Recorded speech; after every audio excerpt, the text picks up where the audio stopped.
আপনার শখের ওয়াশিং মেশিনটি কি কাপড় ঠিকমতো পরিষ্কার করছে না, অথবা কাপড় থেকে দুর্গন্ধ আসছে? এর মানে হল আপনার মেশিনের ভেতরটা ময়লা ও জীবাণুর আস্তানা হয়ে গেছে। কেন সার্ভিসিং করা দেন? মেশিনের আয়ু বাড়াতে, কাপড়ের মান ঠিক রাখতে, জীবাণুমুক্ত ফ্রেশ কাপড় পেতে, মেকানিক্যাল বড় ক্ষতি থেকে বাঁচতে। প্রতি 1 বছর অন্তর আপনার মেশিনটি আমাদের দক্ষ টেকনিশিয়ান দ্বারা চেক আপ এবং ক্লিন করিয়ে নিন।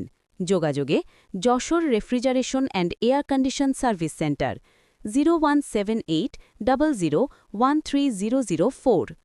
আপনার শখের ওয়াশিং মেশিনটি কি কাপড় ঠিকমতো পরিষ্কার করছে না, অথবা কাপড় থেকে দুর্গন্ধ আসছে?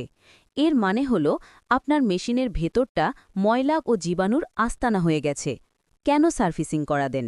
মেশিনের আয়ু বাড়াতে, কাপড়ের মান ঠিক রাখতে, জীবাণুমুক্ত ফ্রেশ কাপড় পেতে, মেকানিক্যাল বড় ক্ষতি থেকে বাঁচতে। প্রতি 1 বছর অন্তর আপনার মেশিনটি আমাদের দক্ষ টেকনিশিয়ান দ্বারা চেক আপ এবং ক্লিন করিয়ে নিন। যোগাযোগে Jessore refrigeration and air condition service centre 017800130004।